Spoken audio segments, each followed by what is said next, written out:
네, 오늘 데일리 브리핑에서는 뉴욕에 계신 한인 유권자 연대 김동석 대표 연결합니다. 안녕하십니까? 안녕하세요. 네. 자, 어제 부통령 후보 토론회 우리 대표님은 어떻게 보셨습니까? 예, 어제 아주 좋았습니다. 일주일 전에 정작 대통령 후보 토론회에서는 엉망이었잖아요. 예, 네. 그런데 그거에 비해서 어제 특히 제가 굉장히 인상적이고 좋았던 거는 이 카멀라 해리스 아시아계 흑인이잖아요. 네. 자기를 처음에 발언에서 소개하고 얘기하는 거에 대해서 굉장히 인종적 아이덴티티를 분명히 하면서 굉장히 뿌듯해하면서 소개한 거에 대해서 상대방이 아주 진지하게 인정해주고 존중해주는 거 들었을 때 굉장히 뿌듯했습니다. 아시안 중에 하나라는 거.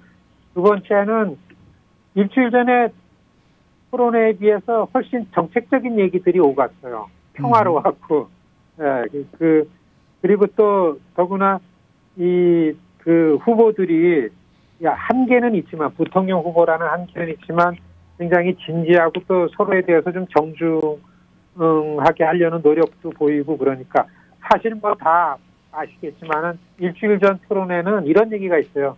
미성년자들이 보지 말았어야 될 거 아닙니까? 이렇게요.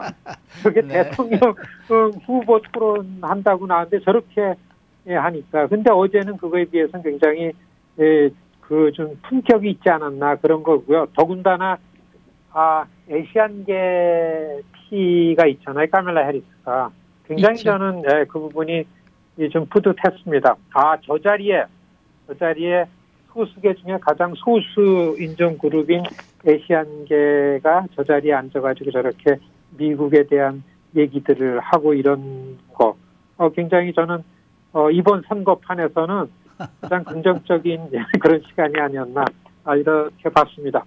네. 자, 오는 15일에는 트럼프 대통령하고 조 바이든 후보의 2차 대선 후보 토론회가 있는데 코로나19 때문에 이제 화상으로 이루어질 거라고 밝혀졌습니다. 그런데 트럼프 대통령이 여기에 즉각 반발하고 있습니다. 이 화상 토론이 과연 이루어질 수 있을지, 만약에 화상 토론이 이루어진다면 이 두 당 후보 토론에 어떤 영향이 미칠지 궁금합니다. 화상으로 되지 않을 것 같아요. 사실 대통령 후보 토론회 위원회는 무슨 권력이 별로 없습니다. 제일 중요한 거는 양쪽에서 합의를 해야만 이게 되는 건데 네. 지금 대통령이 확진된 다음에 그래도 어떻게 해서든지 15일로 예정된 토론회는 하겠다라고 지금 밀어붙이면서 입장을 계속 강경하게 내왔는데 바이든 쪽에서는 나는 의사가 시키는 대로 하겠다 그러셨잖아요. 네. 이제 감염 위험도 있고 더군다나 1차 토론회 때에 그 트럼프 쪽에서 온 사람들이 마스크도 안 하고 그냥 자기 멋대로 하는 거에 대해서 여론이 너무 안 좋았습니다. 지금 감염병에 대해서 어떻게 저렇게 하느냐. 그래서 이 위원회에서는 이런 그 방역 차원에서 화상으로 한다고 오늘 그 전에는 가능할까 불투명했었습니다. 철저하게 감염병 예방이 먼저다 그랬는데 네. 저는 이렇게 그 트럼프 대통령 측에서 화상으로 하는 거를 거부를 하는 걸 즉각적으로 거부를 했어요. 나는 직접 하지 않으면 안 된다. 그리고 직접 하는 거가 굉장히 트럼프한테는 중요하고 지금 선거 전략상 이렇게 볼 때는 그 화상으로 한다라는 거를 내놓고 고집하면은 이 토론회 15일 날 이게 성사가 안 될지 모른다 이렇게 봅니다. 네. 참 뭐 병에는 장사가 없다는 말이지 않습니까? 이 트럼프 대통령이 지금 코로나19에 지금 확진자가 됐는데 이것이 선거판에 분명히 어떻게 악재가 되리라고 봅니까? 아니면은 또 오히려 또 좋은 쪽으로 작용할 수 있다고 보십니까? 한간에는 이 판세에 밀리고 있는 트럼프한테 무슨 동정론 차원에서 소문도 있고 그런 의견들이 있었지만 제가 보기에는 분명히 악재입니다. 아주 치명적인 악재죠. 네. 이게 트럼프 대통령 선거운동 방식이 4년 전을 좀 보면은 4년 전에도 지금처럼 크게 밀리진 않았지만은 한 3, 4% 밀렸었어요. 한 달 전에. 음흠. 그것도 매우 중요한 병합주 한 10개 주에서 러스트벨트요. 그런데 막판 한 달 동안 이걸 뒤집었거든요. 트럼프가 네. 어떻게 뒤집었냐? 직접 다녔어요. 한 달 내로 68곳에 대중 집회를 한 거예요. 네. 그러니까 뭐 어마어마하게 움직인 거죠. 이번에도 밀리고 있는 감염병 상황이지만 밀리고 있는 막판 뒤집으려고서 일주일에 12군데 내지 13군데에 직접 대면 큰 규모의 대중 유세를 하겠다라는 계획을 다 세워놨었어요. 그런데 확진자가 된 거예요. 네. 여러분, 그래가지고서 트럼프 대통령이 병원에서 이렇게 탈출하려고 그런 겁니다. 네. 사실은 그 병원에 들어간 지 이 두 밤 자고서 일요일 날 저녁 때 막 나올라 그러는 거를 의사들이 끌어앉아 빌었대잖아요. 절대 안 됩니다. 그러니까 나 그럼 저녁 때 잠깐 나가겠다 지지자들한테. 그래서 밖에 나갔다 온 거랍니다. 이게 선거판 때문에 그렇죠. 직접 나가야 됩니다. 그런데 지금 트럼프 대통령이 나와가지고서 뭐 마스크 벗고서 살아 돌아왔다. 내가 이겼다. 나처럼 해라. 내가 먹었던 약 다 주겠다. 뭐 지금 이렇게 이제 발언하면서 선거판으로 복귀한다라고서 지금 이렇게 하죠. 이 감염병으로 확진됐기 때문에 못 다닙니다. 15일 토론회 예상하는 데까지 모든 유세가 캔슬이 됐으니까 12군데 다녀야 되는데 캔슬됐어요. 플로리다니 펜실베니아니 위스콘신이니 미시간 다니는 건 너무나 중요한데 아주 악재죠. 아주 치명적인 함정에 빠졌다. 더군다나 또 한 가지는요. 트럼프 대통령만 확진된 게 아니라 캠페인을 지도하는 캠페인 매니저들이 다 지금 들어놓습니다. 그렇죠. 굉장히 안절부절하고 초조한 겁니다. 예. 자, 이런 상황에서 미국 시민사회 내 여론은 어떻다고 봐야 될까요? 뭐 시민사회 여론이 우리가 느끼고 우리가 보는 거 그대로일 거라고 봅니다. 그게 민주당 쪽에서 바라보는 그 느낌하고 공화당 쪽에서 바라보는 느낌하고는 확연히 차이가 있을 때 돼서요. 그 가운데 어디쯤에서 좀 정리를 해주시면 어떨까 싶어서 제가 질문 드렸습니다. 네, 그러니까 여론 자체는 상식 차원에서의 여론 자체는 대통령이 다른 사람한테 감염시킬 확진자가 됐는데 그런 경호원들이랑 더군다나 전 세계의 중심이 되는 백악관 내 집무실 웨스트윙이 지금 감염병의 그 발원지가 돼가지고 너무 많은 확진자가 나오고 있는 거예요.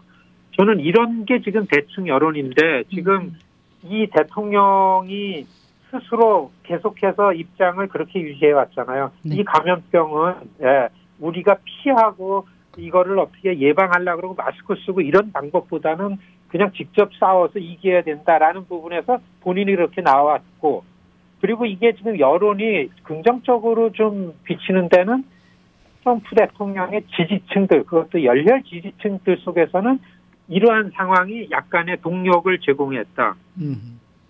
전당대회 끝에서부터 한 달 동안 열심히 선거운동을 했는데 기대했던 것만큼 아주 광팬들이 움직이질 않았었어요.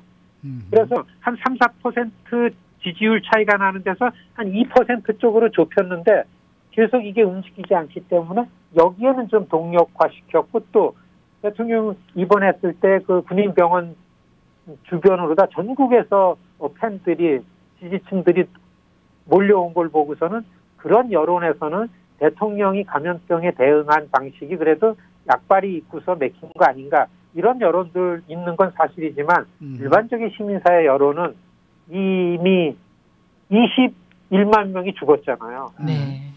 거의 800만 명 이상 미국 시민들이 감염이 돼가지고 전전긍긍하고 있는데 지금 대통령이 이렇게 하는 게 지금 맞냐. 이렇게 여론이 안 좋아지는 게 저는 오히려 미국 시민사회 여론이라고 봅니다. 네. 네. 이게 시민 여론과 뭐 이런 것들 또 그다음에 일반 언론들 뭐 이런 이제 보는 쪽과 트럼프 선거 캠프 쪽에서 생각하는 거는 좀 차이가 많이 있을 것 같은 느낌이 들거든요. 트럼프 캠프 측에서는 어떻게 지금 이 평가를 하고 있나요? 만일에 우리가 이제까지 겪어본 정치권 안에 상식적인 생각을 가지고 이 선거를 봐서는 이번 선거가 잘 이해가 안 됩니다. 그런데 4년 전에 대통령이 되신 이 트럼프 대통령은요. 네. 어떤 데에 그래도 인정을 받고 약발이 맥히나 하면 이를테면 힘이 있나 하면은 이제까지 미국이 정치인들이 너무 미국 사회를 잘 못했기 때문에 빈부격차가 이렇게 심해지고 미국이 엉망이 됐다. 전 세계에서 제일 강한 나라라고 그랬는데 국제사회에 나가도 말빨이 잘 안 맥힌다라는 이런 그 정치권에 대한 책임론이 굉장히 강하게 부각이 됐을 때 이거를 거의 반란을 일으킨 것 같은 바람을 일으켜가지고 대통령이 된 분이 트럼프 대통령이에요. 그리고 그러한 분위기는 아직까지 유효한 거죠. 그러니까 미국 정치권 중심의 불만을 갖고 있는 한 30 내지 35% 되는 다수 백인 유권자들이 아직 트럼프를 그런 자기네들을 대변해주는 정치의 대표자로 여기고 있는 거죠. 여기에는 지금 트럼프 대통령의 이런 방식이 맥히고 있는 거죠. 저는 아직까지 이런 부분들을 이해가 안 간다고 볼 게 아니라 이제까지 정치권 안에서의 하지 못했던 부분들에 대해서 트럼프 대통령이 치고 나오면서 주는 메시지가 맥히고 있는 거죠. 이게 35%라고 그럽니다.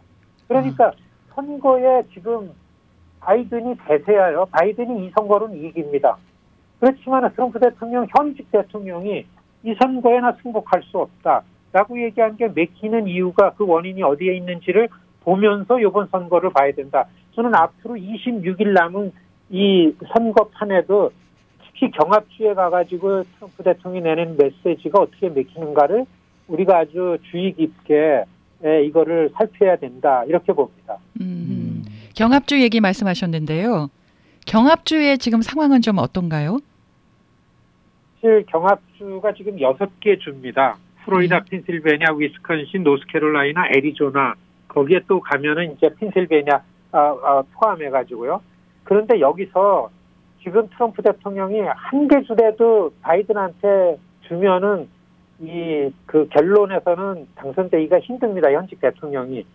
그런데 트럼프 대통령 쪽에서는 이걸 판세를 엎을 수 있다고 생각을 하고 있고 이 경합주에서 펜실베니아는 이미 바이든한테 미시간하고서 위스콘신은 바이든한테 뺏겼다고 보는 게 맞다고 봅니다. 판세가요.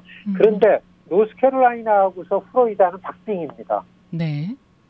그러니까 지금은 선거에 관해서는 선거는 조 바이든이 이기고 트럼프 대통령이 그 자리를 계속 지킬 가능성이 크고 아무도 예상이 못하는 이런 좀 혼돈의 상황이 지금 오고 있다. 이게 많은 전문가들이 얘기하는 지금 이 판세입니다. 네.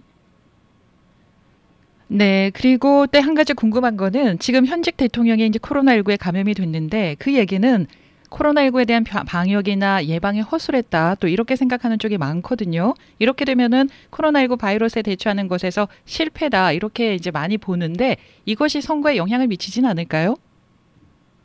저는 성공에 영향이 있다고 봅니다. 코로나 바이러스 상황이 처음에는 민주당, 특히 조 바이든 지지층에 어목했다가 지금 코로나 바이러스 맵을 보면은요, 네. 트럼프 지지층들이 아주 험악합니다.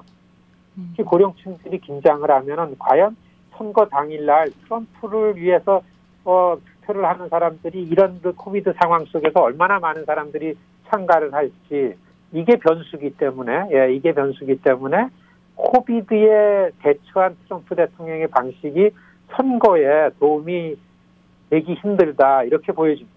네, 마지막으로요. 혹시 샤이 트럼프 쪽은 움직임이 있을까요? 아니면은 그래도 샤이하지만 트럼프를 지지할까요?